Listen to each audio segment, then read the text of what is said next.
우리 하나님 말씀 같이 보도록 하겠습니다. 에스겔 10장 1절에서 12절 말씀입니다.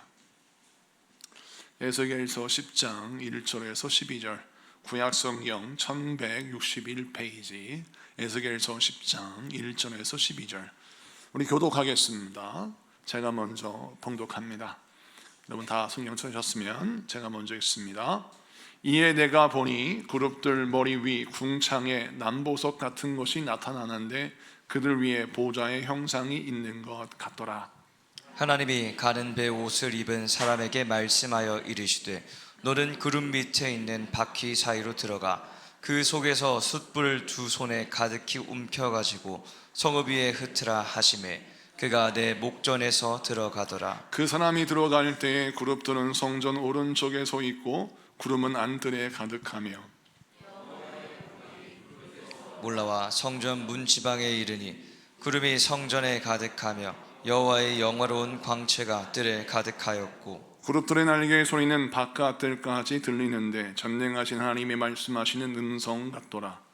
하나님이 가는 배 옷을 입은 자에게 명령하시기를 바퀴 사이 곧 그룹들 사이에서 불을 가져가라 하셨으므로 그가 들어가 바퀴 옆에 서매 그 그룹이 그룹들 사이에서 손을 내밀어 그 그룹들 사이에 있는 불을 집어가는 베옷을 입은 자의 손을 주매 그가 받아 가지고 나가는데 그룹들이 날개 밑에 사람의 손 같은 것이 나타나더라. 내가 보니 그룹들 곁에 네 바퀴가 있는데 이 그룹 곁에도 한 바퀴가 있고 저 그룹 곁에도 한 바퀴가 있으며 그 바퀴 모양은 황옥 같으며 그 모양은 넷이 꼭 같은데 마치 바퀴 안에 바퀴가 있는 것 같으며 그룹들이 나아갈 때에는 사방으로 몸을 돌리지 아니하고 나아가되 몸을 돌리지 아니하고 그 머리 향한 곳으로 나아가며 그 온몸과 등과 손과 날개와 바퀴 곧 네 그룹의 바퀴의 둘레 다 눈이 가득하더라. 아멘.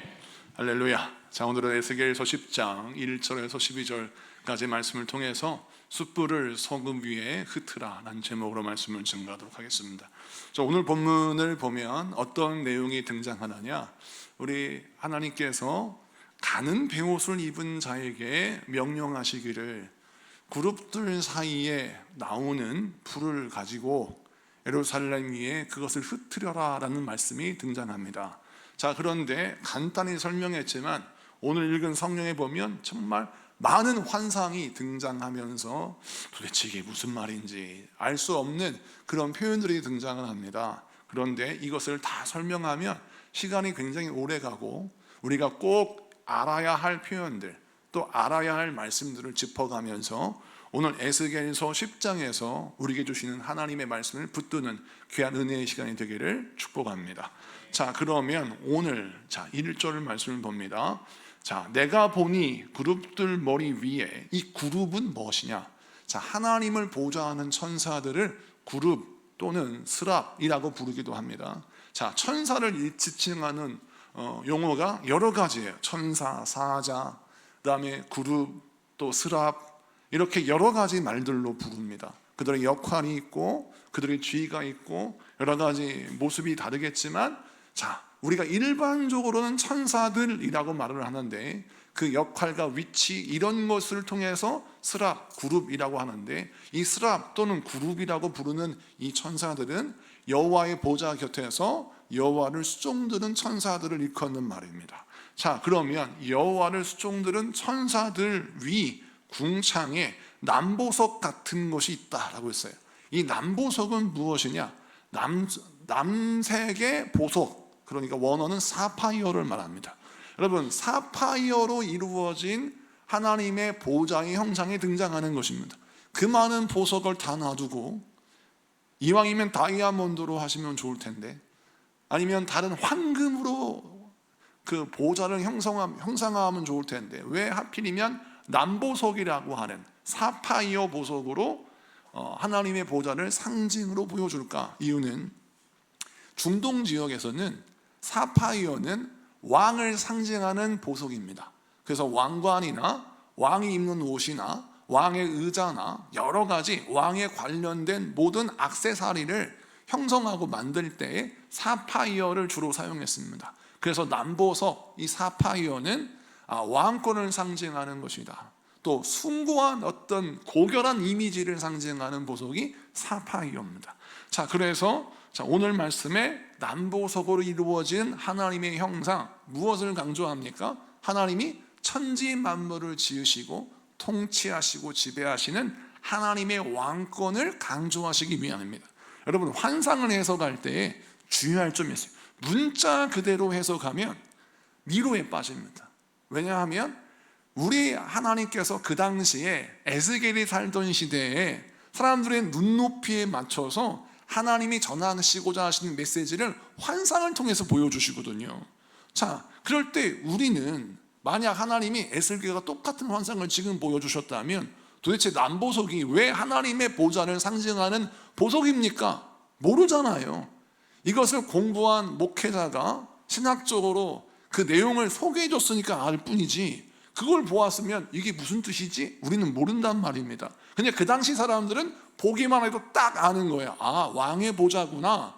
왜 그렇게 합니까? 그 당시 사람들의 눈높이에 맞춰서, 그들의 문화와 그들의 상황에 맞춰서 하나님이 환상을 보여주시는 것이죠. 자, 그렇다면 환상을 해석할 때 문자 그대로 하나님의 형상, 하나님의 보좌는 사파이어로 이루어졌대 라고 해서 사파이어 보석이 하나님의 보좌의 보석이야 라고 해가지고 그 사파이어에 집중하면 안 되는 거예요.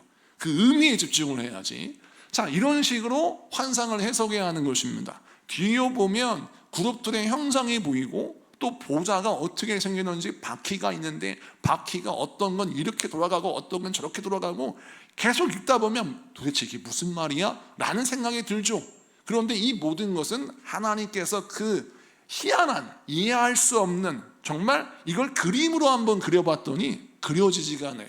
기괴하고 무슨 공포영화에 등장할 만한 그런 이상한 그림이 그려지더란 말이죠. 왜냐하면 우리의 지금의 문화권에서는 이해할 수 없는 표현이라는 것입니다. 그런데 그 당시에는 이 형상이 이해가 딱 되는데, 자, 하나님의 보좌가 딱 드러났어요. 보좌의 형상이라고 1절에 등장하는데 그 보좌의 형상은 하나님이 모든 만물의 왕이시다 라고 하는 것을 만천하에 공표하시는 겁니다. 사랑하는 성도 여러분, 왜 이것이 중요하느냐? 하나님의 백성이라고 일컫는 사람들은 지금 다 망해서 바벨론의 포로로 잡혀갔어요.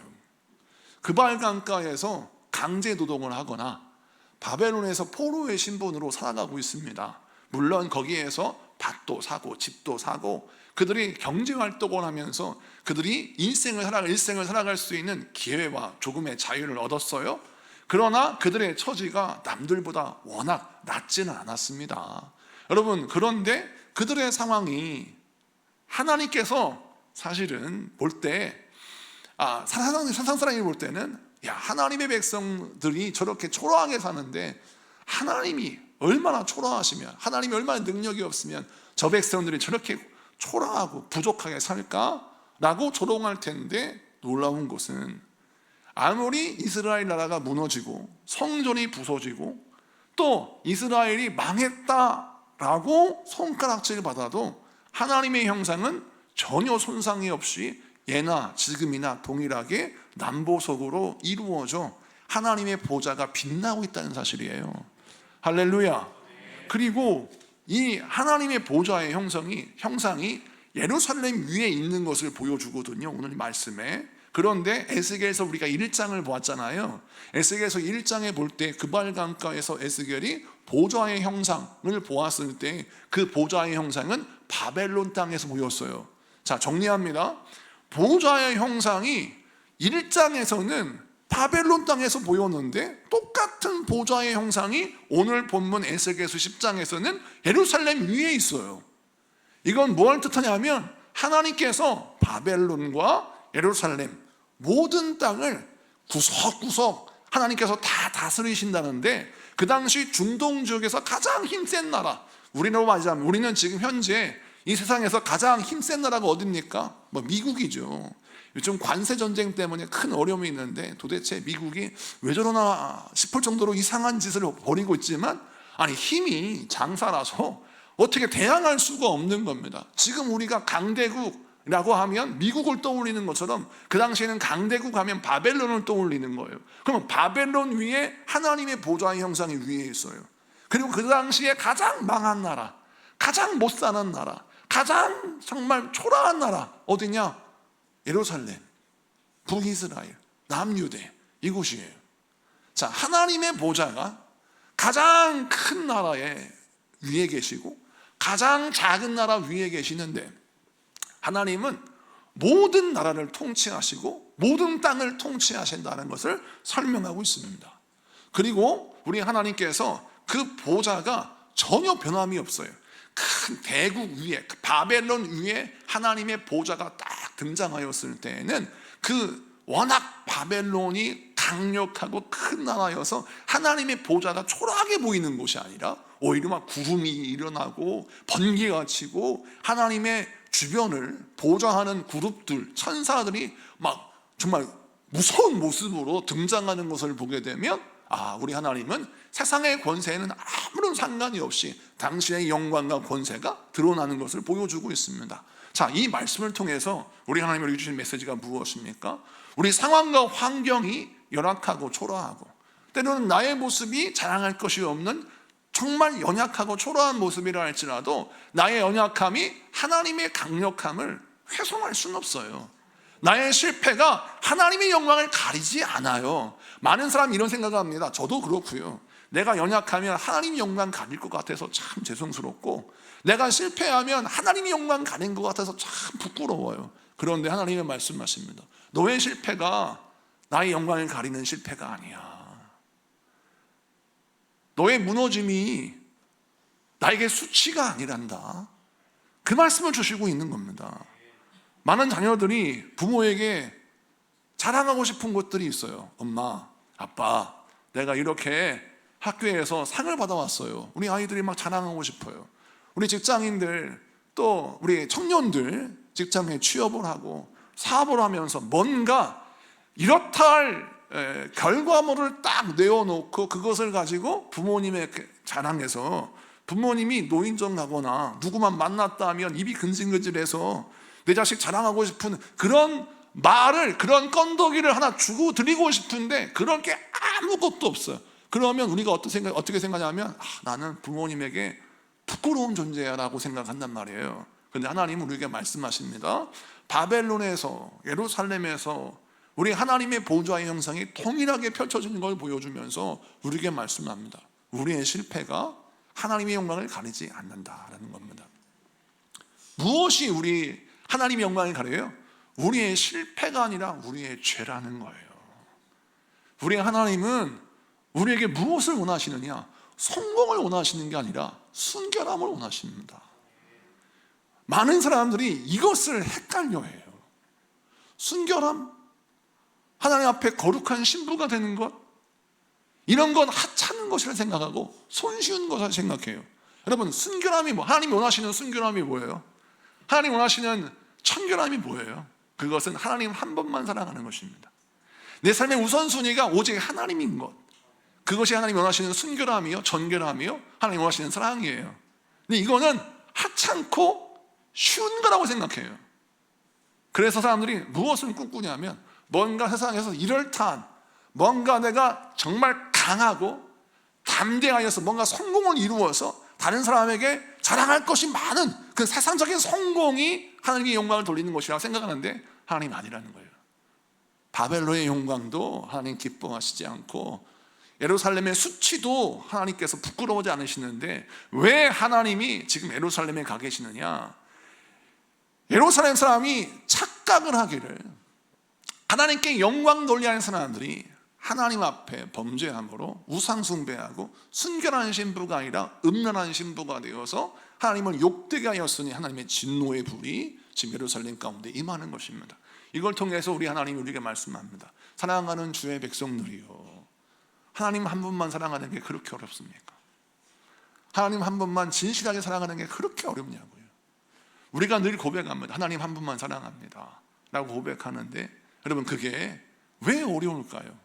이유는 우리가 말은 하나님 한 분만 사랑한다고 하는데 우리 삶 가운데 너무나도 많은 시선들이 세상을 향해 있어요. 너무나 많은 쓸모없는 호기심들이 세상을 향해 있습니다. 여러분, 만약 사랑한다면 그 사랑하는 대상에 대한 호기심이 충만해지게 되어 있어요. 하나님을 알아가면 알아갈수록 그 사랑의 호기심은 더 많아지고 많아져서 하나님을 알고자 하는, 하나님을 아는 열심이 더 극대화되어야 되는데, 신앙의 타락이 어디서 이루어지냐면 하나님을 향한, 하나님을 알고자 하는 지식, 하나님을 사모하는 그 사모함이 점점 식어졌을 때 그 사람은 신앙의 타락이 이루어지는 것입니다. 그래서 우리 하나님이 우리에게 말씀하세요. 내가 너에게 요구하는 것은, 내가 너에게 원하는 것은 세상의 성공이 아니라 나만을 사랑하는 그 순결한 신부의 사랑이다라는 것이죠.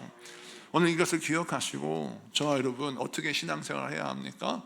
하나님 한 분만 사랑하는 그 사랑, 우리 삶의 우선순위 속에서 하나님이 인정하시는 우선순위의 분명함이 우리 삶의 당연한 인생의 고백이 되는 저와 여러분 되기를 축복합니다. 세상 사람 다 속일 수 있어도 하나님은 못 속이는 겁니다. 우리가 가장 무엇을 중요하게 여기는지 하나님은 아시지요. 나와 하나님만은 아십니다. 내 시선이 어디를 향해 있는지 나는 속일 수 있어요. 내 아내도 속일 수 있고, 내 남편도 속일 수 있고, 자식과 부모도 속일 수 있어요. 근데 하나님은 못 속여요.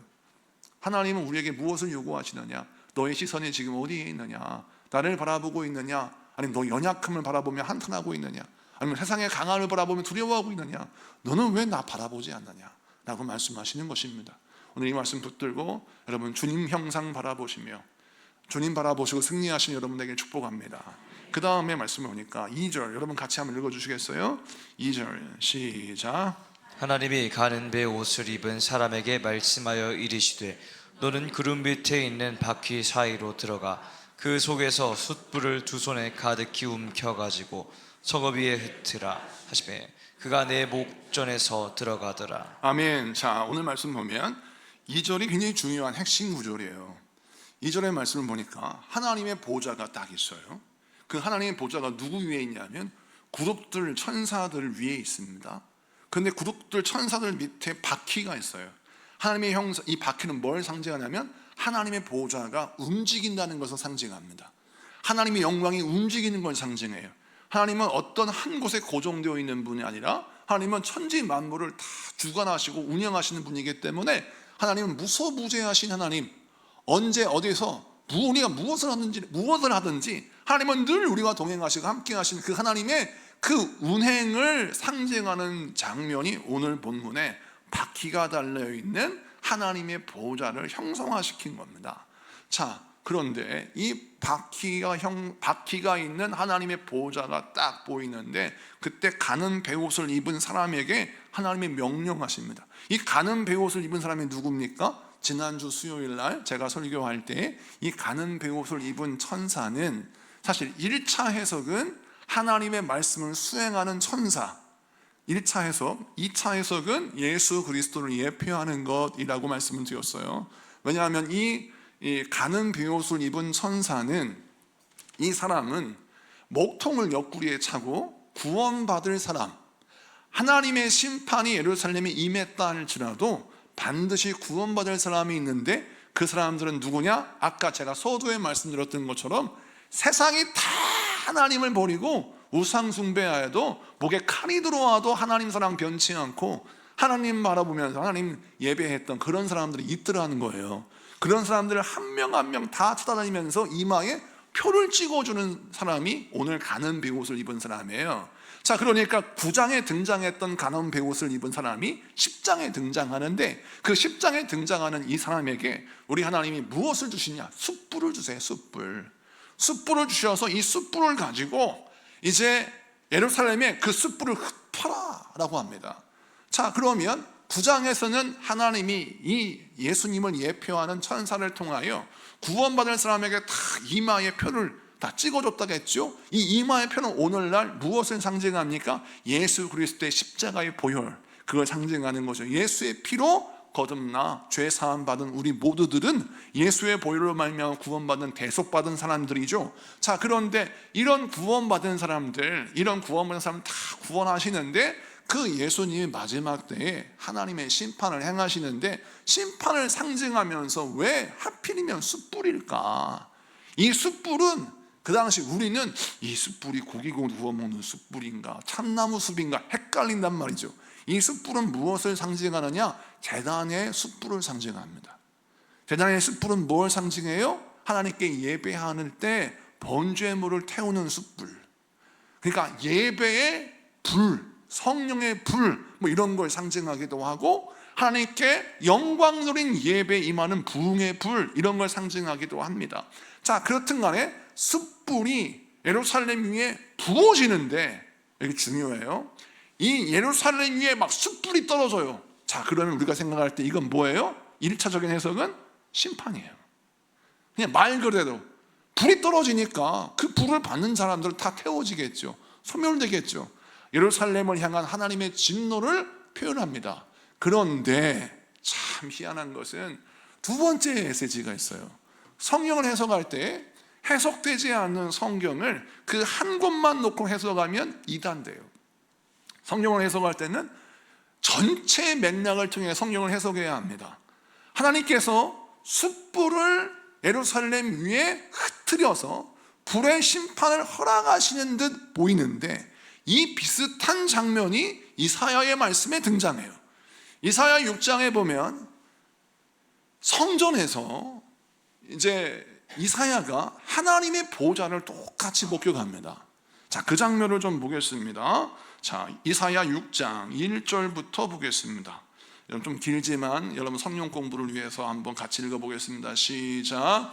우시야 왕이 죽던 해에 내가 본즉 주께서 높이 들린 보좌에 앉으셨는데 그의 옷자락은 성전에 가득하였고 스랍들이 모시고 섰는데 각기 6 날개가 있어 그 둘로는 자기의 얼굴을 가리었고 그 둘로는 자기의 발을 가리었고 그 둘로는 날며 서로 불러 이르되 거룩하다 거룩하다 거룩하다 만군의 여호와여 그의 영광이 온 땅에 충만하도다 하더라. 이같이 화답하는 자의 소리로 말미암아 문지방의 터가 요동하며 성전의 연기가 충만한지라. 그때에 내가 말하되 화로다 나여 망하게 되었도다. 나는 입술이 부정한 사람이요 나는 입술이 부정한 백성 중에 거주하면서 만군의 여호와이신 왕을 배웠음이로다 하였더라. 그때 그 스랍 중에 하나가 부젓가락으로 제단에서 집은 바 핀 숯을 손에 가지고 내게로 날아와서 그것을 내 입술에 대며 이르되 보라 이것이 내 입에 닿았으니 내 악이 제하여졌고 내 죄가 사하여졌느니라 하더라. 아멘. 이 말씀 중요합니다. 제단의 숯불을 이사야의 입에 대었는데 제단의 숯불을 맞은 자가 타 죽을 줄 알았는데 너의 죄가 사하여졌다 라고 하는 선포의 메시지가 들리는 겁니다. 사랑하는 성도 여러분, 왜 이사야가 내가 망하였도다 내가 망하였도다 라고 했습니까? 아니 여호와의 영광을 받고 여호와의 보좌를 받는데 왜 내가 망하였도다 망하였도다 해요? 우리 같으면 할렐루야 할렐루야 내가 참으로 복이했습니다. 여호와의 보좌를 대합니다. 하나님의 영광을 만납니다. 하나님 너무너무 감사합니다. 이 천국 간증을 우리가 할 것 같은데 왜 이사야는 그 훌륭한 선지자 이사야가 내가 망하였다 망하였다 말합니까? 이는 뭐냐면 구약적인 배경에서는 죄가 있는 죄인이 하나님의 보좌 앞에 갔다는 것은 뭘 의미해요? 아, 내가 이제 나의 지금 모든 죄가 하나님 앞에 까발리게 되고 나의 드러난 죄로 말미암아 죽게 되는구나, 이거를 깨닫는 것입니다. 그래서 하나님의 보좌 앞에 선다는 것은 내가 이제 죽는구나 이거예요. 하나님의 심판을 받는구나 그거예요. 그런데 살 길이 딱 하나 있는데 그게 뭐냐? 하나님의 보좌 앞에 나의 죄가 다 고발되는데 그 고발되는 죄를 누가 사해 주세요? 하나님이 사해 주십니다. 용서해 주세요. 용서받으면 우리는 사는 거예요. 자, 우리의 죄를 사하여 주시기 위하여 스랍이라고 등장하는 천사. 자, 아까 말씀드렸죠? 스랍, 천사, 사자, 그룹 다 똑같은 말입니다. 근데 왜 다르게 부릅니까? 역할이 다르고 지위가 다르고 또 위치가 다르기 때문에 그렇죠. 자, 그런데 이 스랍 천사가 제단 숯불을 입술에 댔어요.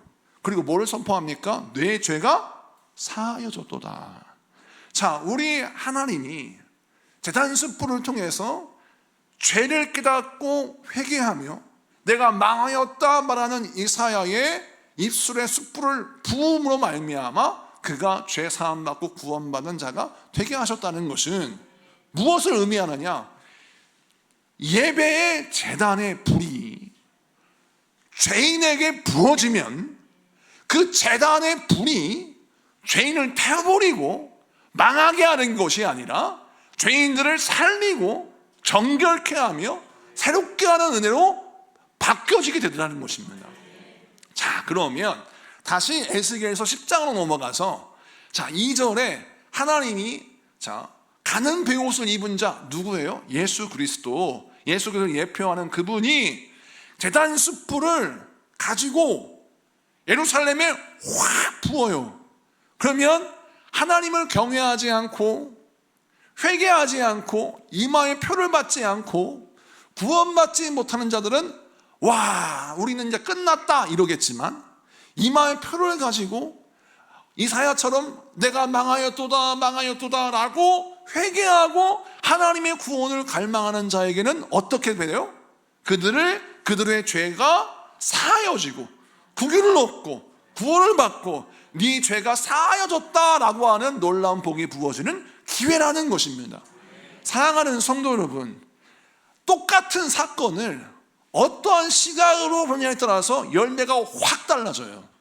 오늘 본문의 말씀을 통하여 우리 하나님이 우리에게 무엇을 설명합니까? 하나님의 말씀은 죄인을 구원하시기 위하여 허락하신 복음의 말씀이에요. 할렐루야.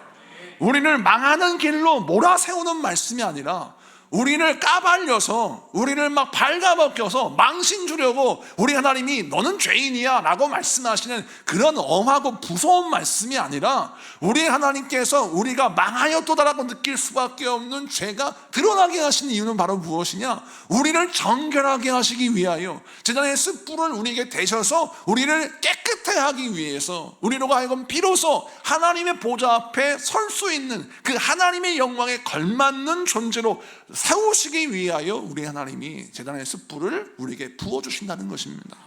그러므로 오늘 이 2절의 말씀을 사건을 통해서 우리가 무엇을 사모해야 합니까? 주여, 성령의 불이 나를 정결케 하셔서 내가 죄 사함 받고 거듭난 하나님의 백성 되어서 주여 내가 온전히 하나님의 영광에 합한 자가 되게 하여 주시옵소서. 하나님의 보좌에 걸맞는 자가 되게 하여 주시옵소서. 기도하는 여러분에게 축복합니다. 근데 믿음이 없는 사람들은 숯불이 재앙이에요.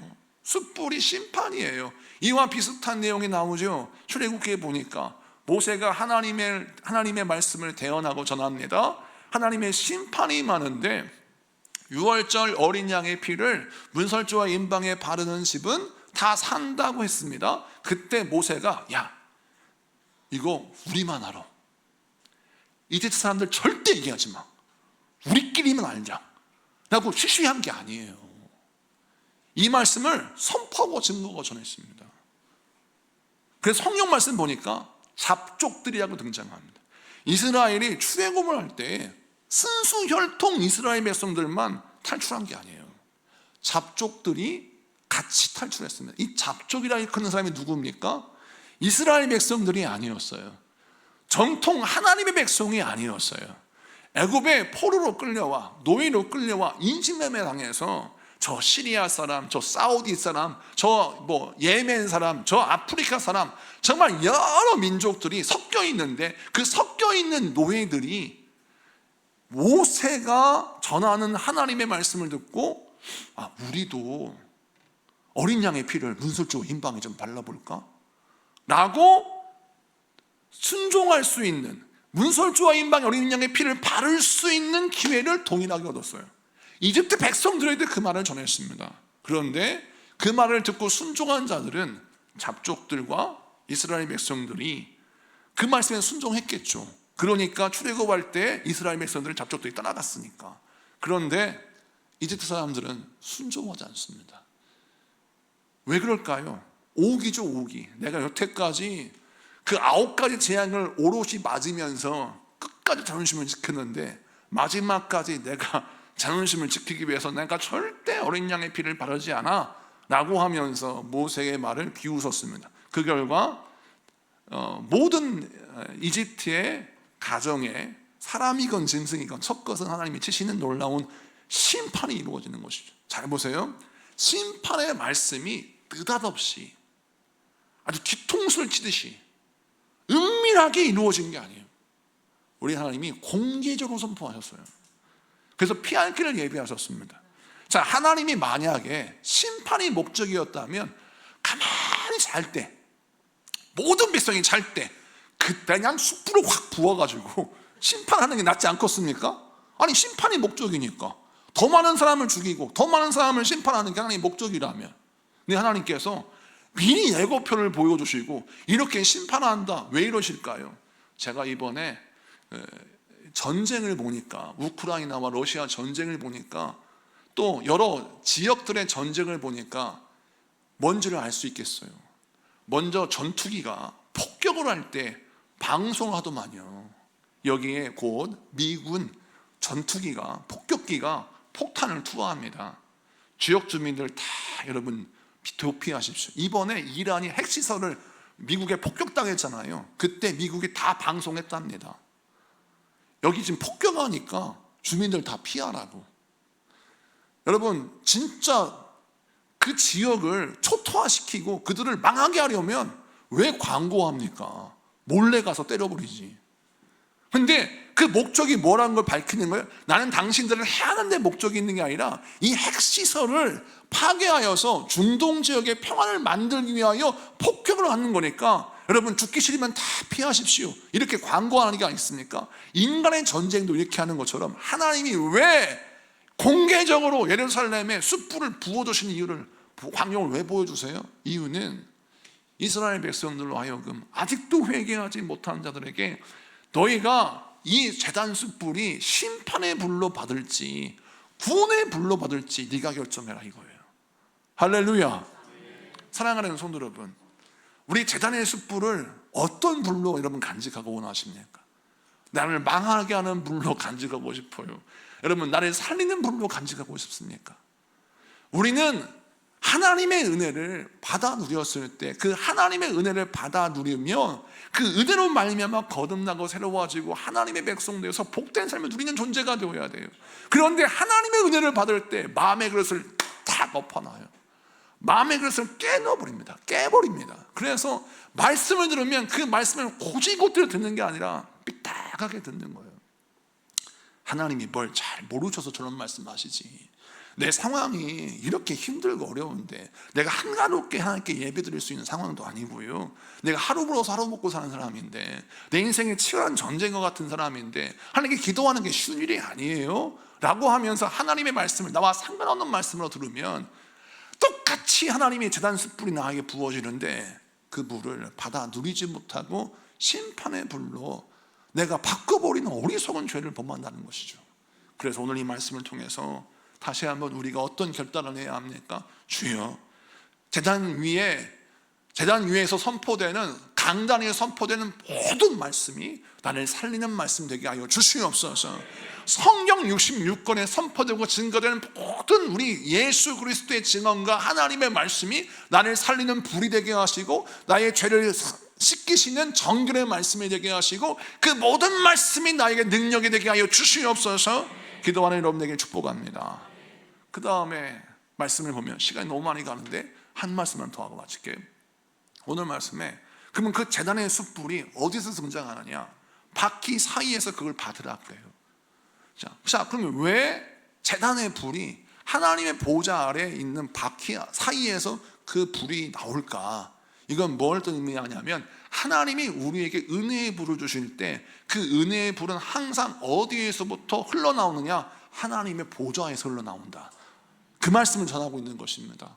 여러분, 하나님의 보좌에서 흘러나오는 은혜의 강수가 우리에게 공급되어주는 통로가 뭐라고 설명해요? 예배인 것이에요. 그래서 자, 하나님의 보좌에서 불이 나와요.